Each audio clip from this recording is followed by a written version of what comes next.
मैं रामनिका गांधी, मैं एक होम्योपैथिक विशेषज्ञ हूँ। अगर आप भी सीकेडी मरीज हैं या आपके परिवार में कोई ऐसे सदस्य हैं जो सीकेडी के मरीज हैं और लंबे समय से आप डायलिसिस पर हैं, तो ऐसी स्थिति में आप कुछ चीज़ों का ख्याल रखेंगे तो ऐसे व्यक्ति लंबे समय तक सरवाइव करेंगे। पहली चीज, होम्योपैथी ट्रीटमेंट में मैं यही बताना चाहूँगी कि बहुत लोग गलत भ्रांतियाँ फैलाते हैं। बहुत लोग ट्रीटमेंट कराते हैं होम्योपैथिक से लेकिन ठीक नहीं होता, तो उन्हें लगता है कि यह होम्योपैथिक अच्छी चीज़ नहीं है या अच्छी पत्ती नहीं है, कोई फायदा नहीं करता। ऐसी कोई भी बात नहीं होती, होम्योपैथिक भी बेहतर फायदा करती है सीकेडी मरीजों को। लेकिन इसमें कंडीशन होती है, अगर आपको यूरिन पास हो रहा है तो ऐसे स्थिति में बहुत हद तक आपके डायलिसिस को रोका जा सकता है।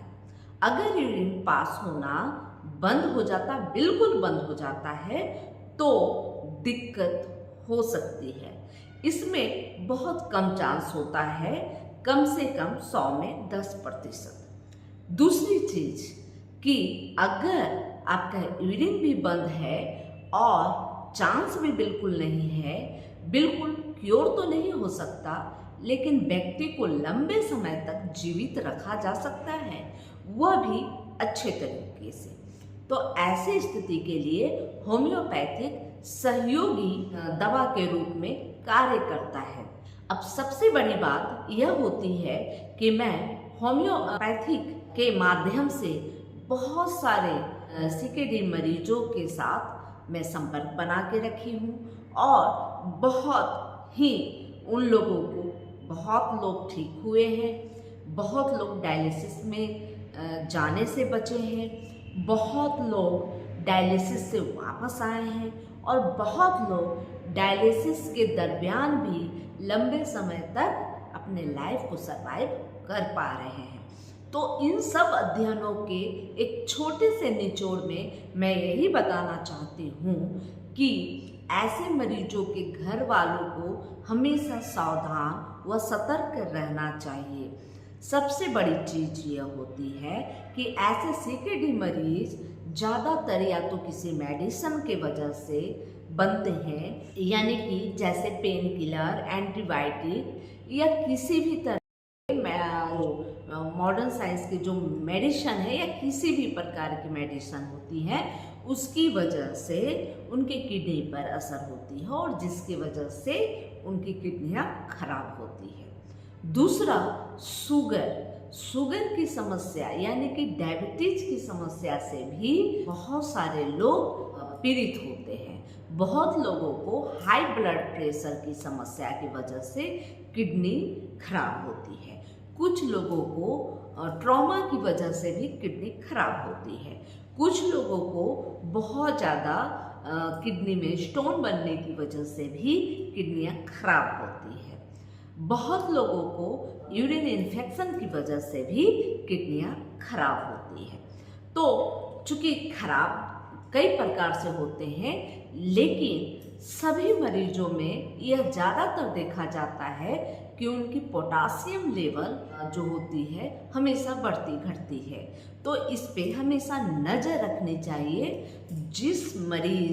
जो मरीज सीकेडी के हैं, उनके जो फैमिली मेंबर हैं, उनके नज़दीकी कोई सदस्य हैं, उनको इस बात का हमेशा ध्यान रखना चाहिए और हर संभव मंथली केएफटी टेस्ट करानी चाहिए। सीबीसी व केएफटी टेस्ट रेगुलर कराते रहना चाहिए, तो उसमें यह कंफर्म होता है कि पोटासियम लेवल कितना बढ़ा है या कितना घटा है, फास्फोरस लेवल कितना बढ़ा है और कितना घटा है, होमोग्लोबिन कितना बढ़ा है या नहीं, कम हो रहा है।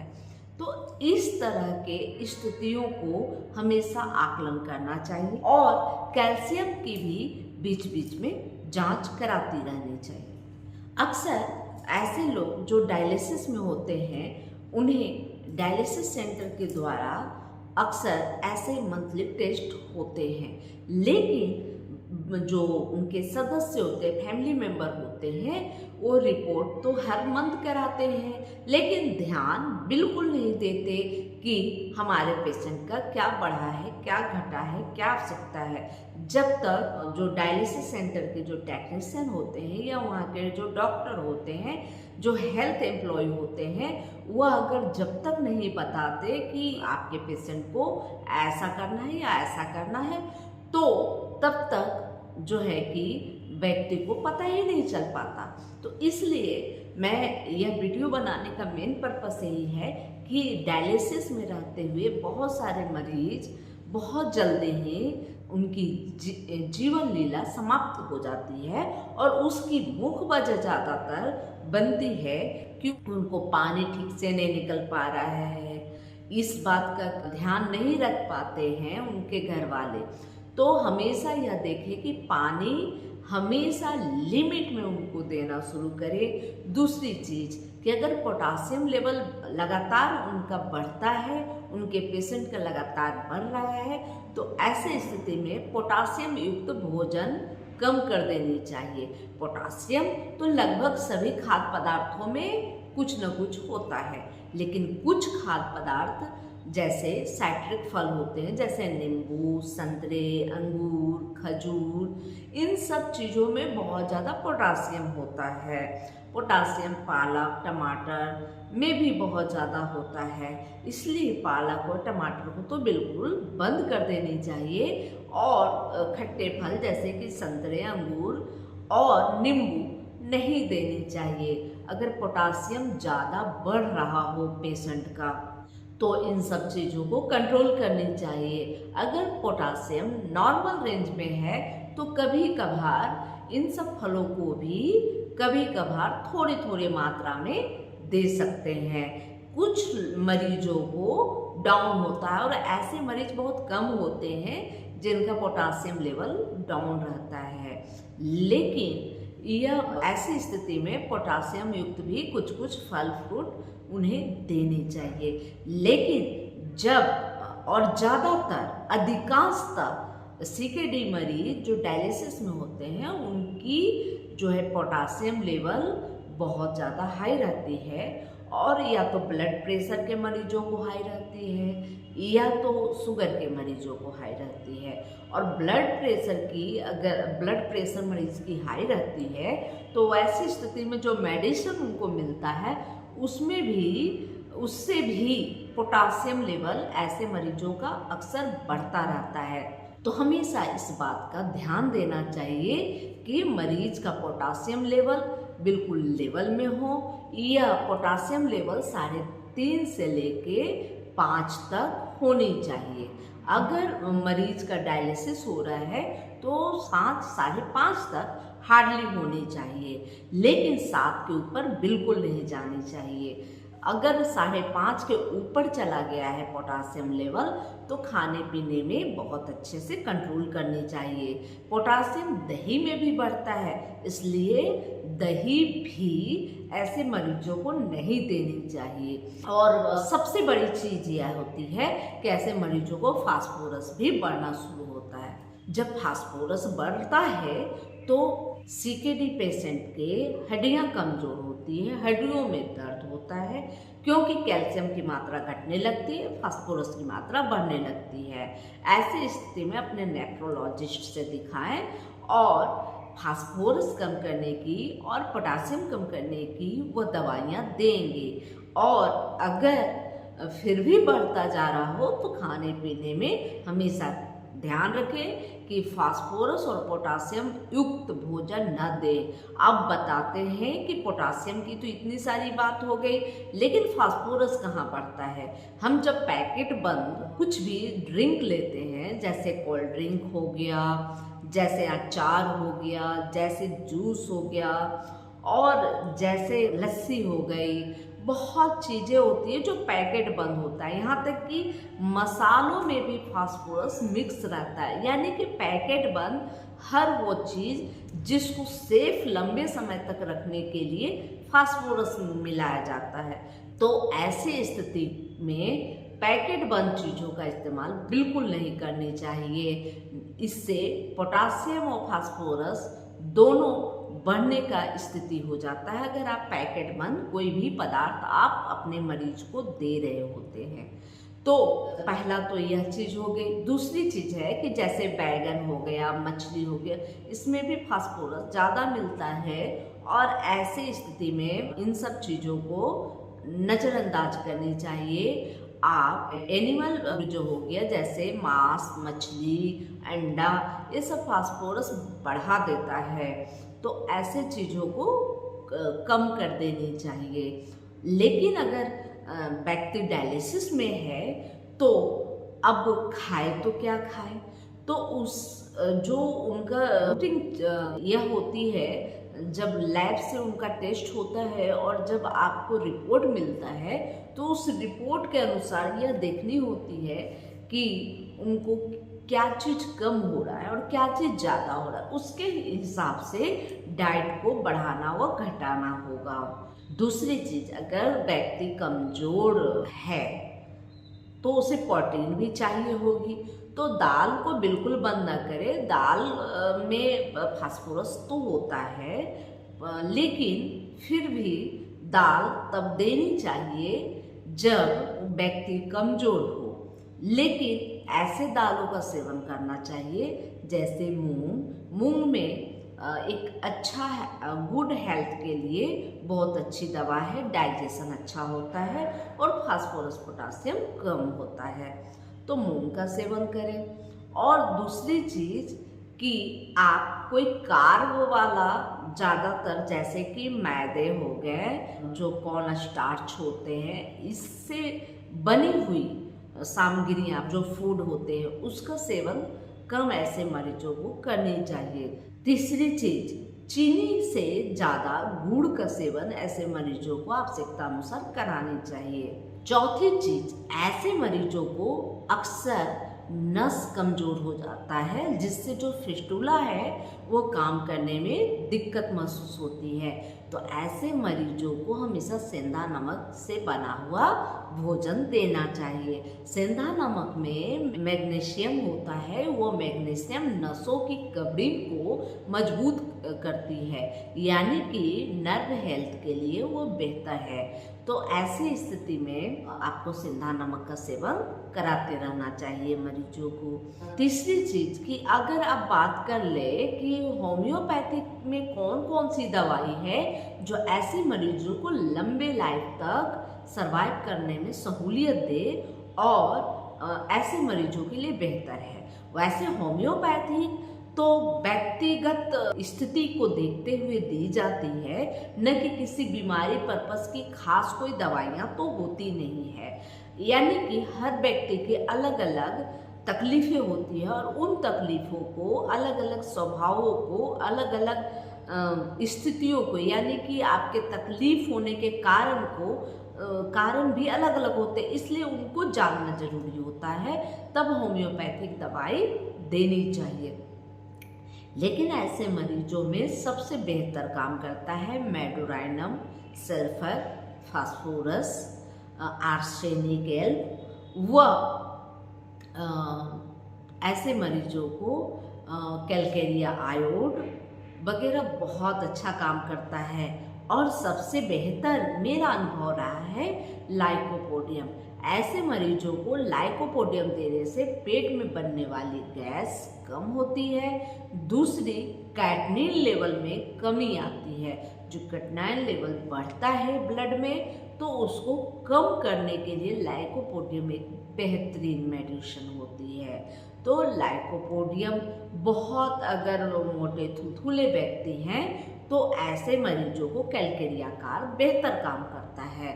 इसके अलावे सबसे बेहतर चीज़ आपको मैं बताने जा रही हूँ कि ऐसे मरीजों को अक्सर लंग्स में पानी जमने की संभावना बनी रहती है, तो ऐसी स्थिति के लिए एस्पिडोस्पर्मा मदर टीचर का सेवन 20-20 बूंद अगर जम चुका है तो दिन में 2 बार लेनी चाहिए, 20-20 बूंद सुबह और रात में गुनगुने पानी के साथ। इसके साथ आप एपोसाइनम भी ऐसे मरीजों के लिए बेहतर है।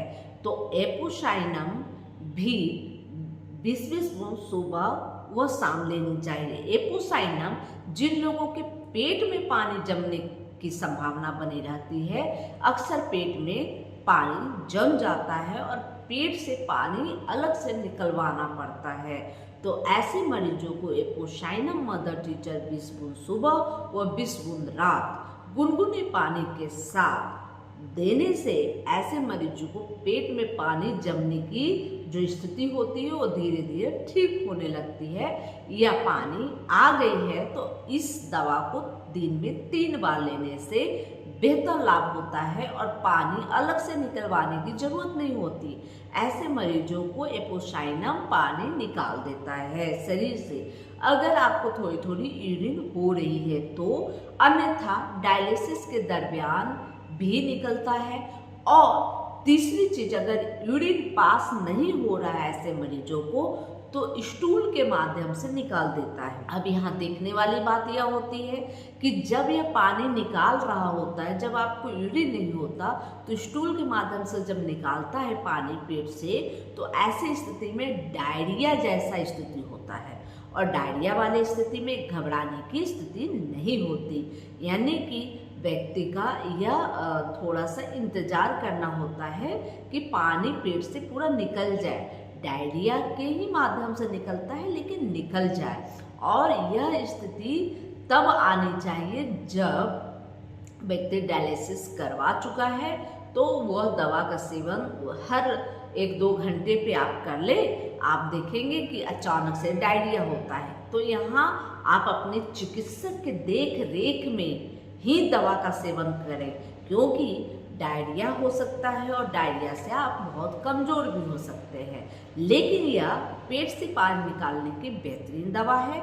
लेकिन आपके चिकित्सक अगर अपने देख रेख में यह दवा का प्रयोग आपको करवाते हैं तो इसके लिए जब पानी पूरा निकल जाता है तो आपको कुछ ऐसे मेडिसिन भी इसके साथ देंगे जिससे आपको कमजोरी ना हो, बल्कि सिर्फ पानी निकले। तो एस्पिडोस्पर्मा लंग्स में पानी आने वाले मरीजों के लिए बेहतर है। एपोसाइनम पेट में पानी जमने वाले मरीजों के लिए बेहतर है। तो यह 2 दवाइयाँ तो बहुत अच्छी है। इसके अलावा आप सियोनोथस भी ले सकते हैं। और सियोनोथस क्यों लेना है? तो इसलिए कि जो काम किडनियाँ जैसे ब्लड को फिल्टर करती है, उसी तरह से हमारे जो स्प्लीन है, प्लीहा है, उसमें भी ब्लड कुछ वहाँ पर भी फिल्टर होते हैं, प्रोफाइल होते हैं, और वहाँ पे नया ब्लड सेल बनता है, पुराना डिस्ट्रॉय होता है। तो क्योंकि जब आपका खून सफाई ठीक से नहीं हो रहा तो आपके प्लीहा पर उसका प्रभाव पड़ता है और कभी कभी प्लीहा बढ़ने की संभावना होती है। तो ऐसी स्थिति जब आपके बाएं साइड में अगर दर्द महसूस हो या सूजन हो जाए तो ऐसी स्थिति में सियोनोथस लेनी चाहिए। यह हर मरीजों के लिए लेनी जरूरी नहीं होती। तो इसलिए मैं कहती हूँ अक्सर कि कोई भी चिकित्सा अपने डॉक्टर के संपर्क में आके ही कराएं। अगर आप होम्योपैथिक ट्रीटमेंट ले रहे हैं तो किसी अच्छे होम्योपैथिक डॉक्टर के संपर्क में ही दवा का प्रयोग करें। आप बेहतर ढंग से अच्छे लंबे समय तक आप सरवाइव कर पाएंगे और अपने गुड हेल्थ को बनाए रखेंगे।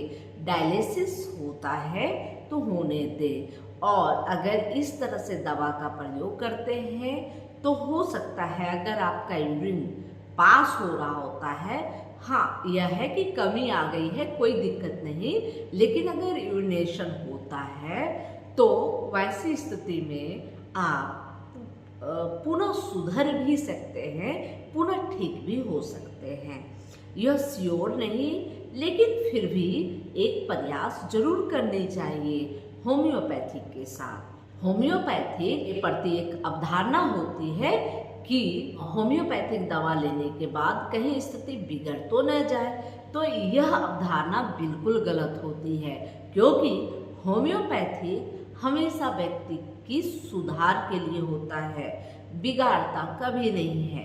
लेकिन यह जरूर मैं कहूँगी कि किसी अच्छे अनुभवी डॉक्टर के संपर्क में ही आप इस तरह के ट्रीटमेंट कराएं। जैसा कि मैं बताई, एपोसाइनम या एस्पिडोस्पर्मा लंग्स में पानी और पेट में पानी को क्लियर निकाल देता है, लेकिन अब आपका यूरिन जब नहीं हो रहा हो तो स्टूल के माध्यम यानी कि डायरिया करा के आपको निकाल सकता है। बहुत ज़्यादा पसीना पैदा करके आपको निकाल सकता है। तो ऐसी स्थिति में आप परेशान हो जाएंगे कि कहीं यह दवाइयाँ तो रिएक्शन तो नहीं कर गया, मतलब कुछ बुरा तो नहीं कर रहा। तो ऐसे स्थिति में आप किसी अच्छे अनुभवी डॉक्टर के संपर्क में रहेंगे तो आपको इस बात का पता चलेगा, ज्ञान प्राप्त होगा कि नहीं, यह आपके बेहतरी के लिए है। लेकिन अगर बहुत ज़्यादा डायरिया हो जाए तो स्वतः आप बीमार भी पड़ सकते हैं, कमज़ोर हो सकते हैं, लाचार हो सकते हैं। तो वैसी स्थिति के लिए, वैसी स्थिति के निराकरण के लिए होम्योपैथिक में बहुत अच्छे दवाइयाँ हैं और वह दवाइयाँ आपको आपके चिकित्सक जरूर देंगे आपकी स्थिति को समझकर। अच्छा, सबसे बड़ी चीज़ है कि आजकल बहुत प्रचलन में है कि जो कैटनाइन लेवल है वो बहुत बढ़ रहा है, GFR लेवल जो है कि घटने लगा है, यानी कि जब यूरिन की निकासी कम होने लगती है तो GFR लेवल हमेशा घटता है ऐसे मरीजों को। तो ऐसे स्थिति को बढ़ाने के लिए, GFR लेवल को बढ़ाने के लिए और व्यक्ति की कैटनीन लेवल को घटाने के लिए जो दवाइयाँ हैं वो एल सीरम करके बाजार में उपलब्ध है और एल सीरम बेहतर दवा है ऐसी स्थितियों में। दूसरी चीज कि एक मेरी फेवरेट दवा है कैलिनाइट्रिकम। कैलिनाइट्रिकम ऐसे मरीजों की बहुत ही बेहतरीन मित्र दवा है और कैलिनाइट्रिकम बहुत ज़्यादा एडोमा यानी कि सूजन शरीर में हो जाए उसको ठीक करता है, पानी को बाहर फेंक देता है, निकाल देता है और साथ में जो आपको दिक्कत होने लगी यानी कि यूरिनेशन थोड़ा कम हो रहा है, यूरिन कम निकल आ रहा है, तो ऐसी स्थिति की अच्छी दवा है, यह बढ़ा देती है। तो कैलिनाइट्रिकम 30 पोटेंसी में लेना और एल सीरम 6 लेने से बेहतर फायदा करता है और यह मेरा अपना पर्सनल अनुभव है। मेरे जैसे बहुत सारे होम्योपैथी डॉक्टरों का यह पर्सनल अनुभव रहा है कि ऐसे मरीजों को एल सीरम देनी चाहिए।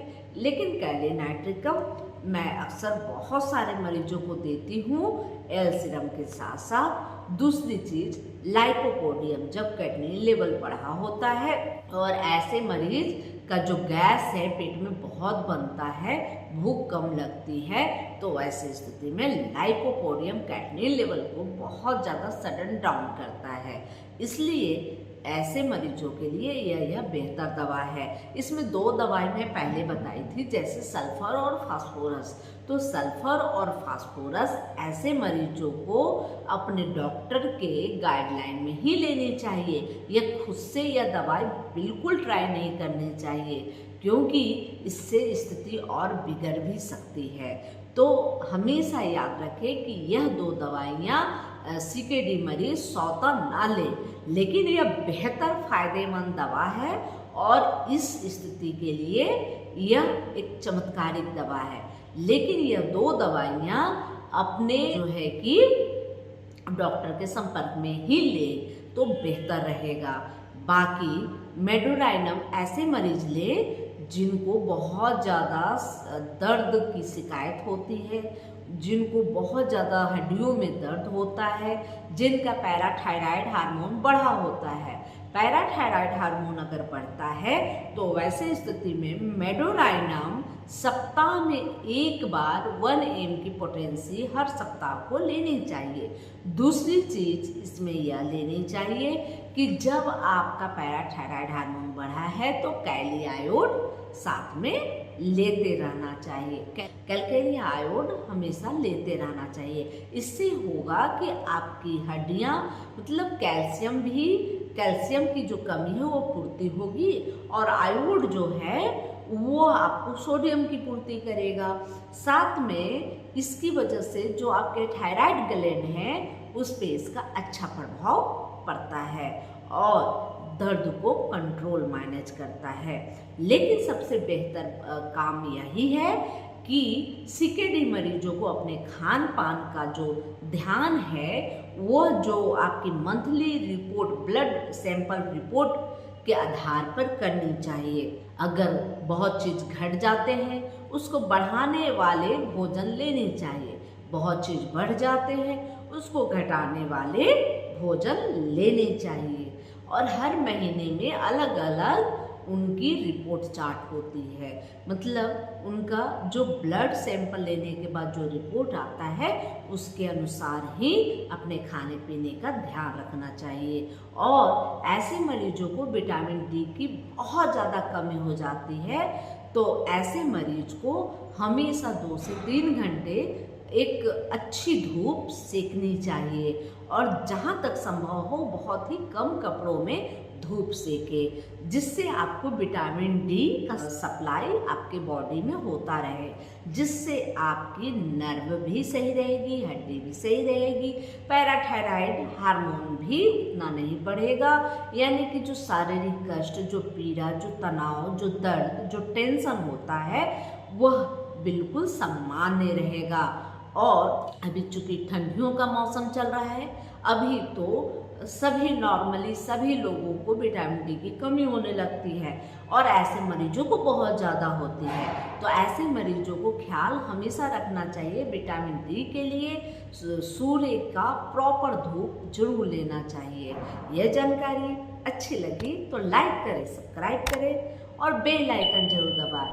हाँ, याद जरूर रखें, अपने इलाज स्वयं से ना करें, किसी अनुभवी होम्योपैथी डॉक्टर के संपर्क में जाएं और उनसे ही अपनी दवाइयाँ लें ताकि आप बेहतर हेल्थ को पा सके और होम्योपैथी के प्रति आपका विश्वास गहरा होता जाए। चूँकि होम्योपैथिक दवाइयाँ आप खुद से लेते हैं और आपको अगर फ़ायदा नहीं करता ना तो आपके मन में कई प्रकार की भ्रांतियाँ फैलने लगती है। और जब भी अपने डॉक्टर के संपर्क में जाएं तो बहुत अच्छी तरह से वो समस्या होने के कारण को बताएं, समस्या में क्या क्या दिक्कत आ रही है, कितना मानसिक तनाव बना हुआ है, किस तरह की शारीरिक पीड़ा हो रही है, वो सब कुछ आपको बताना पड़ेगा। आपके आसपास का माहौल क्या है वह भी आपको बताना होगा ताकि आपके डॉक्टर एक अच्छी दवा का चयन करें। अगर आप कुछ बात अपने डॉक्टर से छुपाएंगे तो आपके डॉक्टर अच्छे से आपका ट्रीटमेंट नहीं कर पाएंगे। जय हिंद, जय भारत, धन्यवाद।